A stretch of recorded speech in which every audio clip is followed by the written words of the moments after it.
बिस्मिल्लाहिर्रहमानिर्रहीम। अस्सलाम वालेकुम रहमतुल्लाह व बरकातहू। Dear viewers and my YouTube family, कैसे हैं आप सब लोग।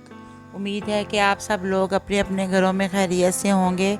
गौहर नायाब चैनल से मैं आपकी खिदमत में हाजिर हूँ। तो डियर व्यूवर्स, ये आज से 30 साल कबल जो माहौल था हमारे मुआशरे का, ये उस दौर की जो है वो अक्कासी करती है ये वीडियो। रात को सब लोग 9 बजे 9:30 बजे तक सो जाया करते थे। रात देर तक जागने को नहुसत तसव्वुर किया जाता था।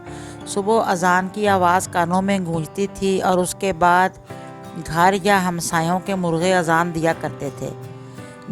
हर घर में तकरीबन दरख्त मौजूद होते थे और सुबह सुबह चिड़ियों की आवाज़ें कानों को सुनाई देती थीं।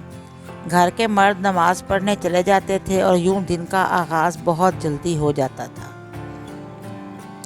दोपहर में घरों में रोटी बनाई जाती थी और साथ अनारदाना, पुदीना, टमाटर या प्याज की चटनी बनाई जाती थी। इसके बाद ज़ोहर का एहतमाम किया जाता था और खाना खाने के बाद कैलूला कर लेते थे। कैलूला किया जाता था। कैलूला से मतलब दोपहर के खाना खा के थोड़ी देर रेस्ट करते थे। घर में दादा दादी के वजूद को रहमत समझा जाता था। बुज़ुर्गों की बहुत सी बरक़ात होती हैं, ये तो आप जानते ही हैं। उस दौर के लोग जो थे, आज से 30 साल कबल वाले, तकरीबन घर में दादा दादी या नाना नानी जो बड़े थे उनके वजूद को रहमत समझते थे और उनका कहा हुआ हरफ़ आखिर होता था। महल्लेदारों के दुख सुख साझे होते और किसी की बारात या फौतगी पे इत्तेहाद का जज्बा देखने के काबिल होता था। अगर किसी लड़के या लड़की की शादी है तो सब लोग मिलकर तैयारियां करते और बहुत जज्बे के साथ, बिल्कुल ऐसे फ़ील होता कि जैसे उनके अपने घर की शादी है। हमसायगी की शादी पे भी ऐसे ही जज्बा जोशो खरोश से सब हिस्सा लेते। और खुदा ना खास्ता अगर किसी की महल्ले में डेथ हो जाए तो हमसाए में भी कई दिन चूल्हा नहीं जलता था। हमसाए भी कई दिन चूल्हा नहीं जलाते थे और उनके गम में बराबर के शरीक होते। उनके चेहरों से भी ऐसे ही लगता कि उनको भी इतना ही अफसोस हुआ है जितना कि फौत होने वाले के लवाहकीन को।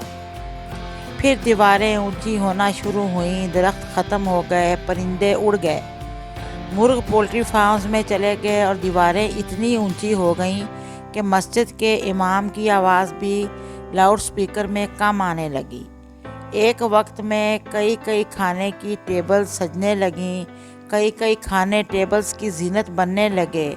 लेकिन बरकत ख़त्म हो गई और एक घर में रहते हुए लोग एक दूसरे से अनजाने हो गए। प्राइवेसी के नाम पर अलहदा रूम्स बन गए और घर में रहते हुए राबते मोबाइल्स पर होने लगे। शादियां जो हैं वो शादी हॉल्स में और मार्किज़ में होने लगीं और महल्ले में फौतगी पर मुंह दिखाने की रस्म चल निकली। 30 साल के इस सफ़र में हमने सब कुछ खो दिया, पाया कुछ भी नहीं।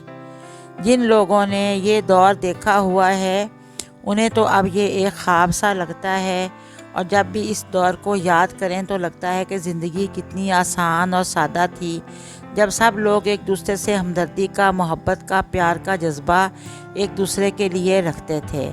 बहुत सी बहनें ऐसी हैं जिन्होंने मुझे फ़ोन पर भी कहा है और कमेंट्स में भी कहा है कि मेरी वीडियोज़ उन्हें बहुत अच्छी लगती हैं। तो मैं उनकी बहुत मशकूर हूँ। उन लोगों की भी बहुत मशकूर हूँ जिन्होंने मेरे चैनल को सब्सक्राइब किया है और मेरी वीडियो को लाइक करते हैं। उम्मीद है कि आपको मेरी ये वीडियो भी पसंद आएगी। अब मैं आपसे इजाज़त चाहती हूँ और जाने से कबल मैं आपसे ये कहूँगी कि प्लीज़ गौहर नायाब चैनल को ज़रूर सब्सक्राइब कर दें और वीडियो को भी लाइक कीजिएगा अगर अच्छी लगे तो। अब मैं आपसे इजाज़त चाहती हूँ। अल्लाह हाफिज़। फिर नेक्स्ट वीडियो में इंशाल्लाह मुलाकात होगी। Take care.